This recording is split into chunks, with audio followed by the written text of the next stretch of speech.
Hi, I am Sophia. Welcome to True Payback, where story hits, different hits subscribe. Let's dive in.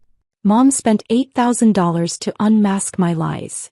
The PI's second envelope unmasked her $95,000 embezzlement instead. The Sunday my mother hired a private investigator to destroy me was the same Sunday I closed a $4.2 million contract with a regional hospital network in Ohio. I didn't know about the investigator yet. I was sitting in my home office in Charlotte finishing the contract summary, when my phone buzzed with a text from my brother Daniel. "Mom's planning something big for Thanksgiving. You should come." That was it. No explanation. No warmth. Just the bait, dangled the way Daniel had been dangling things in front of me since we were children, with that particular smirk embedded in the subtext, the one that said, "I know something you don't and I can't wait to watch you find out." I set my phone face down and kept working. I should explain who I was to my family before I tell you who I actually am. To my mother, Patricia Holloway, I was the disappointment she'd learned to manage. The middle child who hadn't gone to law school like Daniel, hadn't married well like my younger sister Renee, hadn't built her life around the things my mother considered evidence of success. The right neighborhood, the right husband, the visible markers of having arrived somewhere worth arriving. To my father, Gerald, I was simply confusing. A daughter who worked too much, traveled too often, and had nothing obvious to show for it. No husband. No children. No house in the suburbs she could point to at church. To Daniel, I was a target. I had always been a target. My name is Nadia Holloway. I am 34 years old. I am the founder and controlling shareholder of ClearPath Health Technologies, a healthcare software company based in Charlotte, North Carolina, currently valued at $78 million. We build patient data management platforms for mid-sized hospital networks and surgical centers. We have 41 employees. We have won the NC Tech Association's Emerging Company Award 2 years running, and last spring, I was named to the Southeast Business Journal's list of the 40 most influential executives under 40. My family knew none of this. That was not an accident. I had learned by the time I was 26 that sharing good news with my family was a form of self-harm. It started with small things. A promotion at my first job, mentioned at Easter dinner, met with my mother asking whether the title came with benefits, and Daniel pointing out that his law firm's starting salary was higher. A lease on my first apartment, mentioned proudly, immediately followed by my mother's concern that the neighborhood wasn't safe and her suggestion that I move back home until I had more stability. By the time I started ClearPath in my spare bedroom with $40,000 in savings and a client I'd cold emailed 47 times before he finally said yes, I had stopped sharing anything. It was not resentment that made me quiet. It was strategy. I had watched what happened when my family had information about my life. They used it. They worried it. They picked at it until the confidence I'd built crumbled and I was left second-guessing decisions that had been perfectly sound before they touched them. So I built my company in silence. I took meetings they never knew about. I flew to conferences in cities I never mentioned. I hired my first employee, Marcus Webb, now my VP of Operations and my closest professional ally, on a Tuesday morning and went home for Thanksgiving that Thursday and answered my mother's question about work with, "Things are fine, staying busy," while internally, I was terrified and exhilarated and completely alone with the weight of what I was building. Marcus knew about my family. He had heard enough sideways comments on phone calls I'd taken during long work nights that he'd pieced together the shape of it. He never pressed. He just built the company alongside me with the same quiet, focused energy I was putting in. On the day we crossed $10 million in annual recurring revenue, he brought a bottle of champagne to the office, poured 2 glasses and said, "You know what the best part is? Nobody who doubted you even knows to feel stupid yet." I had laughed harder than I had in years. My closest friend outside work was a woman named Sasha Okafor, who I had met at a leadership conference in Atlanta 4 years earlier. Sasha ran a nonprofit focused on maternal health access in underserved communities. She was brilliant and blunt and constitutionally incapable of telling me what I wanted to hear instead of what I needed to. She was the only person outside my company who knew the full picture of what I had built. "You're going to have to tell them eventually," she said once over dinner in Charlotte. "I know," I said. "Do you want to?" I thought about that for a long time. Not really. I want to be seen without having to perform it for them. I want them to already know somehow without me having to hand it to them and watch them decide what it's worth. Sasha had looked at me with the specific expression she reserved for moments when she thought I was both completely right and completely impractical. That's not how families work, Nadia. No, I agreed. It's not. The Thanksgiving gathering was at my parents' house in Greensboro, the same house I had grown up in for hours from Charlotte. I arrived at 2 in the afternoon on the Wednesday before because my mother had insisted on a full week of family time, and because Daniel had called twice to make sure I was coming, which was unusual enough to make me cautious. Renee was already there with her husband Marcus. Not my Marcus, her Marcus, a financial planner named Marcus Delacroix who had the handshake of a man perpetually running for office.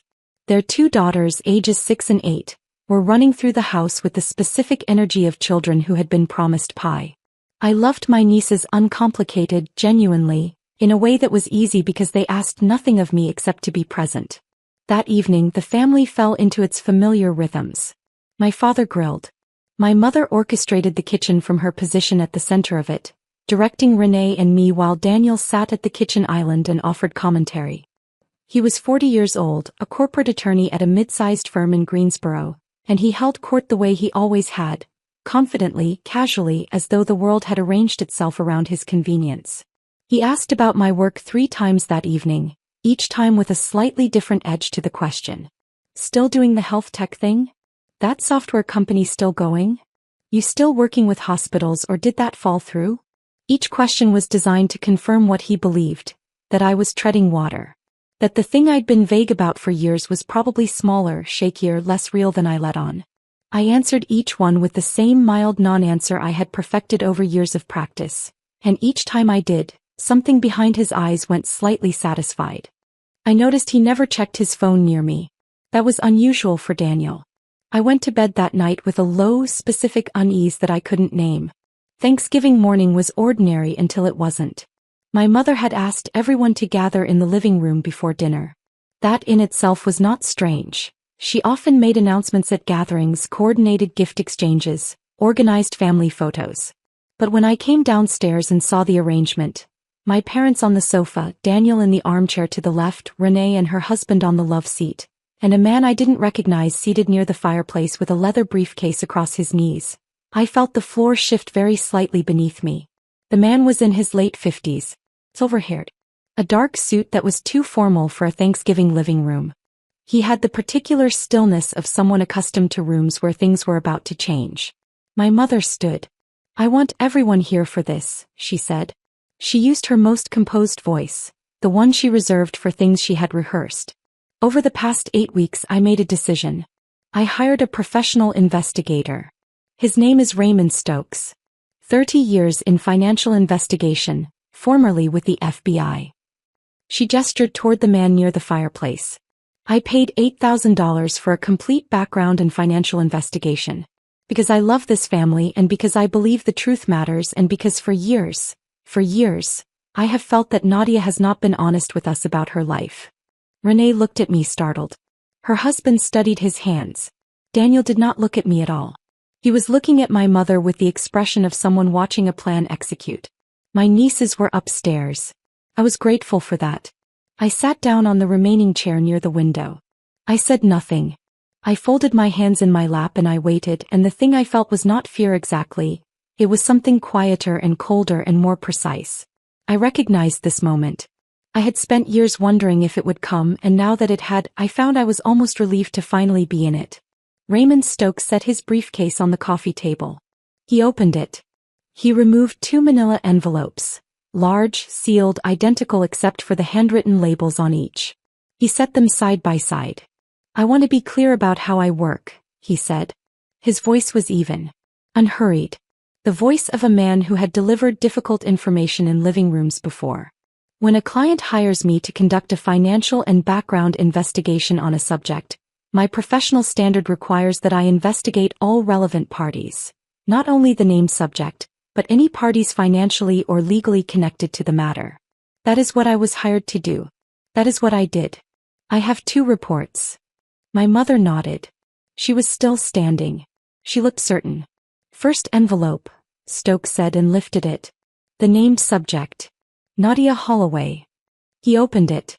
He removed a document that was, I could see from across the room, at least 40 pages, He set 3 items on the coffee table: the document, a copy of an industry award certificate, and what appeared to be a printed company valuation summary. Patricia Holloway, age 34. Founder and controlling shareholder, 63%, of ClearPath Health Technologies LLC, incorporated in the state of North Carolina. Current independent valuation, $78 million. He paused. Annual recurring revenue for the most recently completed fiscal year, $11.4 million. Employees, 41. Current active contracts with 7 hospital networks across 4 states. He placed a finger on the award certificate. NC Tech Association Emerging Company Award, 2 consecutive years. Southeast Business Journal Top 40 Under 40 current year. No outstanding legal judgments. No debt defaults. No criminal record of any kind. He set the document down. The living room was very quiet. My mother had not moved. But something had gone out of her posture. Some forward-leaning certainty that had been there a moment ago. Daniel was looking at the coffee table. Renee's hand had gone to her mouth. My father, Gerald Holloway, was looking at me. He was looking at me the way I had wanted him to look at me for 15 years, and I had not expected it to feel the way it did. Not triumphant, but something rawer and less comfortable than triumph. Something that had been waiting a very long time and did not know now that the door was open whether it wanted to walk through. I held his gaze. I did not look away. "Second envelope," Raymond Stokes said. He picked it up. He turned it slowly in his hands. He looked at my mother. "Mrs. Holloway. As I said, my professional standard requires that I investigate all financially connected parties.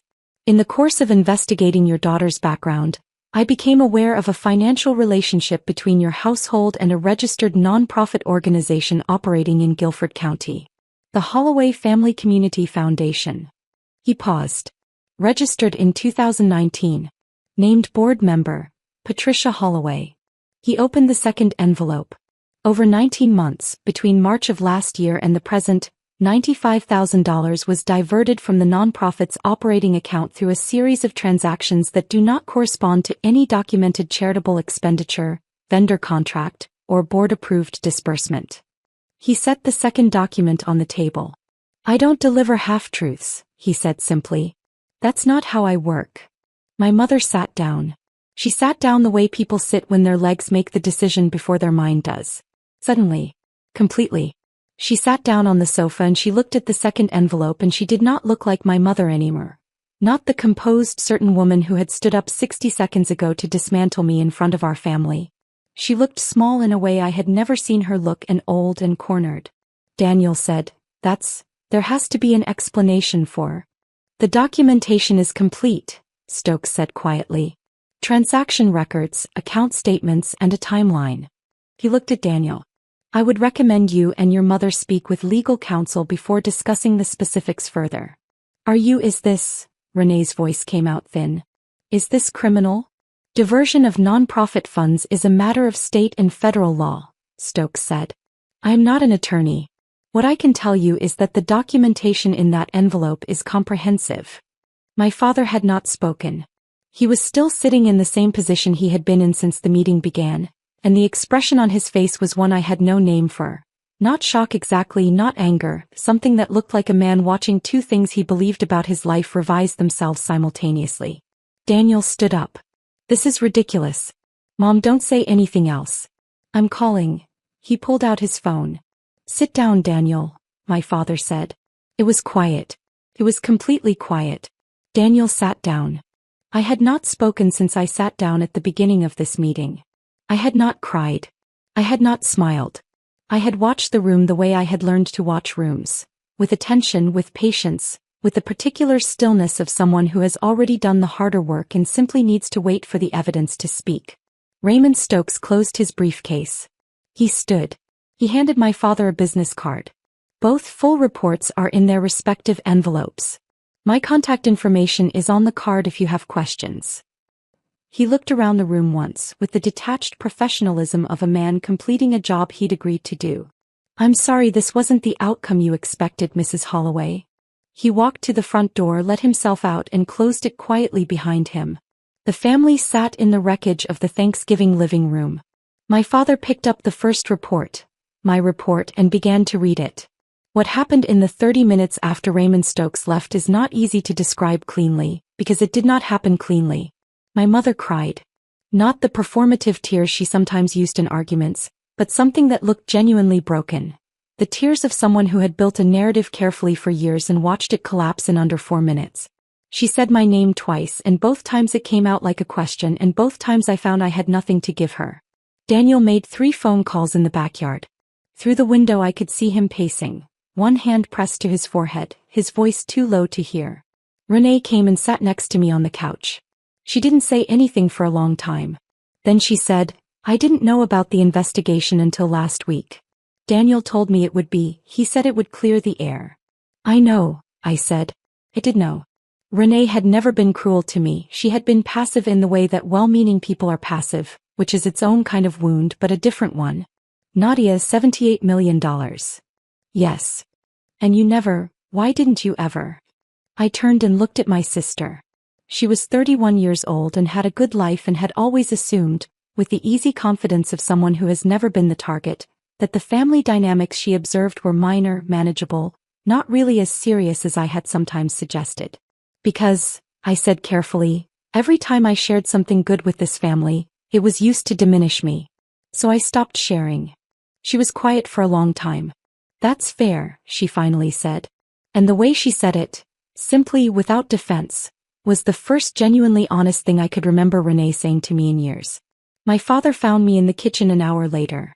I was standing at the window with a cup of coffee I wasn't drinking, watching the bare November yard. He stood beside me for a moment without speaking.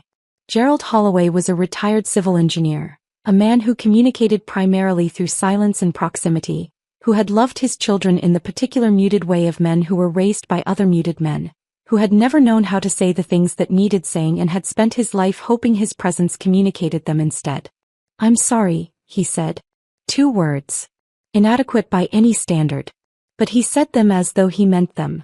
Not as performance, not as a bid for forgiveness, but as simple acknowledgement. "I'm sorry. This happened and I was part of it by not stopping it, and I'm sorry." "I know, Dad," I said. We stood together at the kitchen window for a while. That was all. It was not enough, but it was something, and I was old enough to know the difference between enough and something, and to accept something when it was offered honestly. The weeks that followed moved quickly. My mother retained a criminal defense attorney before the end of that week. The nonprofit matter was serious. $95,000 over 19 months is not a bookkeeping error. It is a pattern, and patterns have legal consequences. I did not involve myself in that process. I had my own attorney. Marcus Webb had put me in touch with our company's outside counsel, and I made clear that I had no information beyond what was in the report and no interest in either accelerating or obstructing whatever process followed. Daniel called me 6 days after Thanksgiving. He wanted to talk about the nonprofit situation. Specifically, he wanted to know whether I had had any advance knowledge of the investigation's scope, whether I had in some way set this up. "Daniel," I said, "your mother hired the investigator. Her name is on the check." He was quiet. "I didn't know he was coming," I said. "I didn't know what he'd find. I sat in that room the same as you." I don't know whether he believed me. It didn't matter particularly. What mattered more was the call I received from the Southeast Business Journal 2 weeks later. Someone at the Thanksgiving gathering, I have a strong suspicion it was Renee's husband, Marcus Delacroix, who ran in the kinds of professional circles where this sort of thing traveled, had mentioned the story. A journalist reached out wanting to do a profile. The angle she pitched was the one I would have chosen myself if I'd been pitching it. A founder who built a $78 million company while keeping it completely private from her own family, and what that says about the relationship between entrepreneurship and the families that fail to see us. I gave the interview. It ran in January. The photograph they used was one taken in our Charlotte office. Me at my desk, the city visible through the floor-to-ceiling windows behind me, looking exactly like what I was. A person who had done the work for years in the quiet and was comfortable in the result. Marcus Webb framed it and hung it in the conference room without asking. I noticed it on a Tuesday morning before a client call and stood looking at it for a moment before I smiled and sat down. My mother's legal situation resolved, eventually, in the way these things often do when the documentation is thorough and the attorney is competent and the subject has no prior record and expresses genuine remorse. He did not go to prison. She entered into a restitution agreement, repaid the full $95,000 and resigned from the foundation's board. The foundation itself was restructured under new oversight. I do not know exactly what she felt during that period. She called me twice, once to apologize, once to explain. I listened to the apology. I did not pick up for the explanation. There is a difference between accountability and narrative management, and I have learned to recognize which one is being offered. My father and I began talking more regularly after Thanksgiving. Not about the big things, not at first. About work, about the engineering projects he still consulted on part-time in retirement, about the book he was reading, about my nieces. The small architecture of a relationship being quietly rebuilt from its usable pieces. It is not what I had wanted when I was younger. When I was younger, I had wanted to be seen fully and loved loudly and claimed without conditions. I understand now that some of that is not possible, and that the grief of that impossibility is its own real thing that doesn't go away just because you've made peace with it. Sasha came to Charlotte for New Year's. We cooked in my apartment and drank good wine, and she made me tell her the entire Thanksgiving story in real time, start to finish, every detail, and at the end of it she was quiet for a moment and then she said, "He really brought 2 envelopes." "He really brought 2 envelopes, I confirmed. She started laughing and I started laughing, and we laughed the way you laugh when something has been too heavy for too long and the weight has finally shifted enough to let air in. "What are you going to do now?" she asked. "Keep building," I said. ClearPath has 3 new hospital contracts pending. Marcus thinks we'll cross 15 million AR by Q3. I have a board meeting in February. "With your family?" "With my company's board." I paused. "The other board is still figuring out what it is." Sasha nodded. He understood. She had her own complicated family in Lagos, her own versions of the same distances. "You know what I think the hardest part is?" she said. "What?" "Being right doesn't feel the way you thought it would. It feels lonelier." I thought about my father at the kitchen window. I thought about Renee saying that's fair. I thought about Daniel's voice on the phone, still looking for a version of the story where he came out clean. "Yeah," I said. "It does." But I was still here. I had built something real and it had survived being seen, and the people who needed to be accountable were being accountable, and the people worth keeping were still in my life. Marcus Webb was in the next office. Sasha was across the kitchen table. My nieces had sent me a video that morning of a dance they'd made up, 45 seconds of pure uncomplicated joy. That was not nothing. In February, I flew to Chicago for the Hospital Network Conference, the largest healthcare technology event on the East Coast. On the second day during the networking lunch, I ran into the CEO of a competing firm I'd been tracking for 2 years. He extended his hand and said, "Nadia Holloway. I've been wanting to meet you. Your company is everywhere right now." I shook his hand. I smiled, not the polite, restrained smile I had spent years giving my family, but the real one. The one that knew exactly where it had come from and what it had cost to get here. "Yes," I said. "It is. Some victories don't arrive with fanfare. They arrive on a Thursday afternoon in a living room in Greensboro, in front of people who spent years deciding who you were, and they arrive quietly, carried in 2 manila envelopes by a man in a dark suit who simply did his job. I hadn't planned it. I hadn't orchestrated it. I had simply built something real for years in the silence they gave me, and when the light finally came on, it illuminated everything in the room. Not just me. That is the thing about truth. It doesn't choose sides. It doesn't perform. It doesn't arrive when you need it most or spare the people who should be spared. It just arrives. And it shows you exactly what was always there.